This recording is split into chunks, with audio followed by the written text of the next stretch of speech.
Vaheguru, Vaheguru, Vaheguru, Vaheguru. The free drinks, basically. The lesson, why we're doing this, because about 400 years ago, the fifth guru, we had 10 gurus, right? The fifth one, he was actually challenged, but basically told to convert away from Sikhism, right? And obviously that would have killed off the religion if he'd converted it, because he's the head, yeah? And he refused to, right? And they basically tortured him. It was summer, right, this time June, in India, really hot, and they put him on a hot plate and they cooked him from underneath. And it took 3 days of torture. They just cooked him really slowly from underneath, so his skin was. And then on top of that, they put in boiling sand on him from above. They heated up sand and they poured on him from above, yeah? So obviously he's going through heat torture, right? So we've taken that and we sort of twist it around. So for the last 400 years, since that happened, the Sikhs have always given away free drinks in the summer, yeah? Cold drinks in the summer to cool people down. Because he was heated up, now we cool other people down, yeah?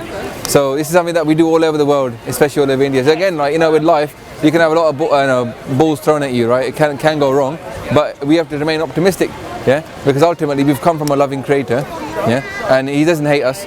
So, you know, sometimes you think, oh man, God must really hate me. Forgive me all this. Yeah, but actually God doesn't hate us, innit? So we can actually twist it around and see good inside that as well, yeah? Because he was the first martyr, you know, of our faith, so we remember him that way. Have you guys studied Sikhism at RE or anything like that at school? We did it GCSE. Yeah?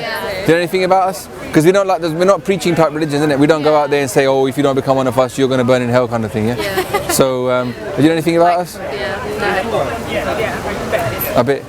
Yeah. I mean, the thing that I probably did, but I forgot. So basically, in terms of philosophy, it's very simple. We believe in one God, yeah? Right, that clears that up, right? But that God is not just separate, it's everywhere, yeah? But the thing is that we believe everybody's equal. We don't think that God cares what religion you are. Like, you know, when you go up to God, let's say that you're going to get judged, yeah? Like when you go to the doors of St. Peter's, he's not going to say, are you a Christian? That's not the question. The question is, did you pray to God? Did you actually meditate upon God? Did you help anybody? You see what I mean? Different questions to what we normally think, innit? So the thing with the philosophy, I'll finish off there. We don't believe that God is just something that you can just believe in.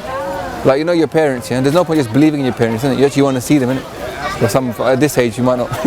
When you get a bit older, you like your parents to go, yeah?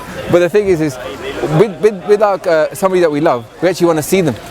So we believe that we can connect to God, we can experience God, yeah? And that here, the top of our head, is like an energy center, and if we meditate, we can actually experience God. Have you ever wondered, like, why have we got all this hair on our head? Like, it's not anywhere else, isn't it? This abundant long hair. Why is it just here? Why does it grow all around our head but not anywhere else? For us, because that hair is like another tongue. Like when you meditate upon God's name, as you actually experience God, your hair charges up with energy, right? And literally every single is like an extra, like it's hard to explain, but it becomes like, it's like an aerial. You can actually bounce off the energy. No, that's exactly just like when they do that, what's that thing they do, the orb around you and then your hair stands up, yeah? Because it's actually, it can actually experience like an area. So we don't cut any of our hair for that reason.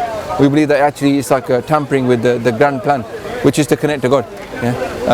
But a lot of people, they spend their whole life like basically believing in a God, but not experiencing God. Yeah. For us, it's more about the experience. And what do you think that experience might be like? I don't know. Let's say you bump into God, you experience God. What would you think that might be like? No. So. Well, quite weird, yeah. It would be weird. It would be outside your normal. This happened to you when I was 21. I was at university after my first year, and it kind of blew my mind. I was like, this is a bit weird, yeah. The thing is, though, God is bliss for us. One of the words for God is bliss, yeah. So, you know, one of the reasons why many people, I'm not going to ask you guys if you do drugs, but one of the reasons a lot of people look for that high, is because inside us, the mundane life is not good enough. The mundane life without a high is not good enough, yeah. So we seek some kind of bliss, but God is bliss. So we connect to God, we're like, wow, this is the bliss I was looking for, and it's free, innit? Yeah? Right? So for us, God, the experience of God is extremely blissful, and I'm sure in many religions they talk about the word of bliss, yeah? That feeling, the passion, the love, everything. But primarily, it's very blissful in the beginning stages, isn't it? So that's why we like meditating, because it's like it pays back straight away. All right. Well, check us out online. We've got this YouTube channel. It's called Basics of Sikhi. Sikhism is not really a Sikh word, yeah? It's kind of fostered upon us. Sikhi is what we would call our religion, isn't it? So we just made this YouTube channel.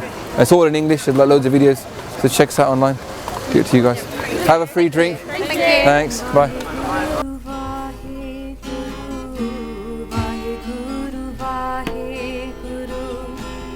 Vaheguru